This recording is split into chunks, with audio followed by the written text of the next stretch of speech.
Uday Hussein, the eldest son of Iraqi dictator Saddam Hussein, was a sadistic predator whose reign of terror in Iraq from the 1980s to 2003 left countless victims broken or dead. Known for rape, torture, and murder, he abducted women off Baghdad streets, tortured athletes as head of the Iraqi Olympic Committee, and killed his father's valet in a brutal public attack. His crimes, often fueled by rage and power, included shootings, beatings, and psychological torment. In this documentary, we dissect Uday's atrocities through the lens of psychology and psychoanalysis, exploring the mind of a man whose cruelty knew no limits. Why zero in on Uday Hussein, a name that still haunts Iraqis? His crimes aren't just brutal. They're a masterclass in sadism, a psychological vortex of power and perversion that begs to be understood. Uday didn't just kill. He orchestrated suffering with a twisted joy, making him a perfect case for unraveling the psyche of a monster. Picture this: a Baghdad street, 1997. A young woman, Asil Salman Mansour, walks alone. Uday spots her, orders his guard to snatch her, and when she resists his advances, he shoots her dead, her body crumpling as her family is paid to stay silent. Or a wedding at the hunting club, late 1990s. Uday crashes the party, kidnaps the bride, rapes her, and leaves the groom to kill himself in despair. At the Olympic Committee, he tortured athletes with electric shocks and foot caning for losing games. These acts, rape, murder, torture, weren't random. They were Uday's signature, a chilling blend of control and cruelty that screams for psychological analysis. Let's go back to the beginning, to the boy who became Iraq's nightmare. Uday Saddam Hussein al-Akridi was born June 18, 1964, in Baghdad, while his father, Saddam, was in prison. His mother, Sajida Talfa, doted on him as the eldest son, grooming him as Saddam's heir. The crime library painted a child of privilege but pressure. Saddam's shadow loomed large, demanding loyalty and ruthlessness. Uday's early years were steeped in violence.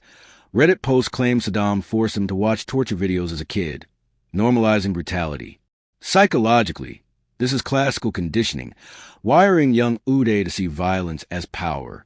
Psychoanalytically, Freud might say this created a repressed rage, a need to prove himself in a family obsessed with dominance. Uday excelled in high school, later earning an engineering degree from Baghdad University, graduating summa cum laude, but professors admitted he barely passed, his honors bought by his father's influence. This narcissistic entitlement, believing he deserved success without earning it, fed his ego. By his 20s, he was running the Iraqi Olympic Committee and Iraq Football Association, roles he used to torment athletes. His personal life was chaotic. 2 brief marriages to cousins ended after he beat his wives.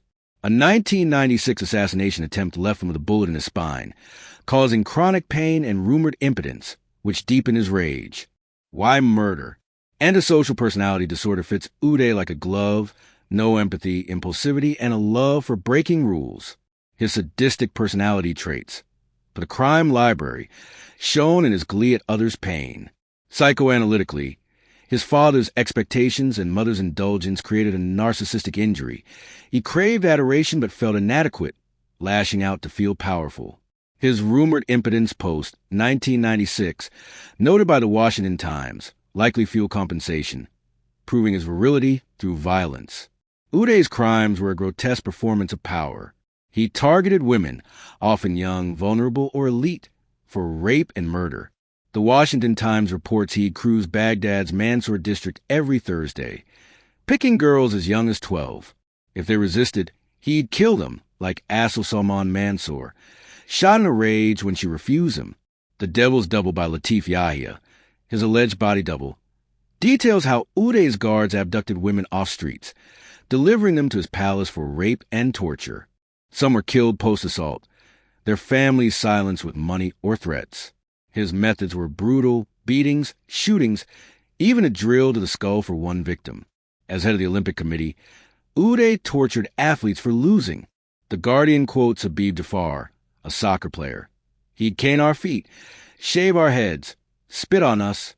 Some faced electric shocks in a red-painted prison room. In 1988, he bludgeoned his father's valet, Camel Hanagigio, to death with an electric carving knife at a party. Enraged by Gigio's role, in Saddam's affair. Why such savagery? Sexual sadism disorder drove him. Pain and fear were his aphrodisiacs. His psychopathic detachment let him kill without remorse, seeing victims as objects to break. Uday's victims were diverse women, athletes, even friends, but united by vulnerability. Women were his primary targets, chosen for beauty or defiance.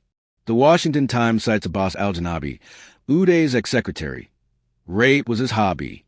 He abducted brides at weddings, like one in 2003, raping her as her groom shot himself. Athletes face his wrath for failing. Agence France-Presse reports a journalist tortured for criticizing sports policies. His misogyny and narcissistic need for control targeted those he could dominate. Dehumanization stripped him of humanity. He called himself Abu Sarhan, proud of his predatory nature. A chilling account from The Guardian described a lawyer who raised a case about a kidnapped 17-year-old girl. Uday ordered his leg shot, saying, "I'll break your right leg since your left is already injured." The girl, raped repeatedly, escaped to Poland, only to be tracked and killed with her father. This predatory precision shows organized serial killing, per FBI classifications, planning abductions, and silencing witnesses. Let's crack open Uday's psyche, a cesspool of rage and entitlement. Antisocial personality disorder defined him. No empathy, no guilt, just a need to dominate. His sadistic personality disorder, per ResearchGate, thrived on others' suffering. The crime library calls him a psychopathic killer. Narcissistic personality disorder fueled his grandiosity. He craved fear and admiration, punishing anyone who challenged his image. His rumored impotence post, 1996, likely triggered reactive aggression, lashing out to reclaim masculinity. Psychoanalytically, Uday's childhood under Saddam's brutal influence was a trauma bond, normalizing violence as power. Freud's displacement fits. He redirected his anger at his father's control and his own failures onto victims.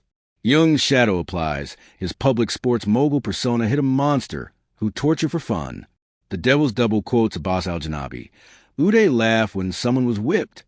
His delusions of grandeur made him see himself as untouchable, a wolf among sheep. Why women and athletes? They symbolize what he couldn't control: beauty, success, defiance, driving his need to destroy. Picture this. Baghdad, 1988, a lavish party for Suzanne Mubarak. Uday, drunk, spots camel-handed Gigio, his father's valet. Enraged by Gigio's role in Saddam's affair, he grabs an electric carving knife. Wikipedia describes guest frozen as Uday stabs Gigio repeatedly, blood spraying, his body collapsing in a heap. Or a Thursday night in Mansour, 1997. Uday cruises in his Porsche, spots a girl, and orders her abduction. ECOI.net details her fate: raped, beaten, shot when she resists. Her family paid $700 to stay quiet. At the Olympic Committee, athletes like Ahmed Sabat face horror. "We lay on the pitch as Uday's men beat us with sticks," he told Agence France-Presse. Blood soaked their feet, their screams echoing. The New York Times recounts a 1991 Shia uprising aftermath. Uday executed half the prisoners, leaving survivors of the dead to spread fear. One prisoner was told, "You won't die quickly," before a drill pierced his skull. These weren't impulse kills. Uday planned, savored, and prolonged suffering, a hallmark of sadistic predation. His torture rooms, filled with drugs and HIV kits, were stages for his twisted rituals. Uday's reign ended July 22, 2003, in Mosul, after the U.S. invasion. Task Force 20 surrounded his hideout. History.com details a 4-hour gunfight with 200 soldiers, helicopters, and an A-10 Warthog. Uday, Qusay, and Qusay's son Mustafa died, their bodies riddled with bullets. Dental records confirmed Uday's death. The U.S. released graphic photos, sparking controversy but proving the wolf was gone. Baghdad erupted in celebratory gunfire. Philosophically, Uday's life was a nihilistic void. He lived for power, not purpose, his cruelty a warped bid for meaning. From a Nietzschean lens, his will to power became sadistic destruction, a hollow rebellion against his father's shadow and his own failures. Existentially, he was a man without a soul, chasing control to mask his emptiness. His death wasn't justice. It was the end of the storm that left countless lives shattered. Texas Monthly notes tightened Iraqi security laws post-Uday, a grim legacy of his terror. He wasn't just a killer. He was a warning of what unchecked power and rage can unleash.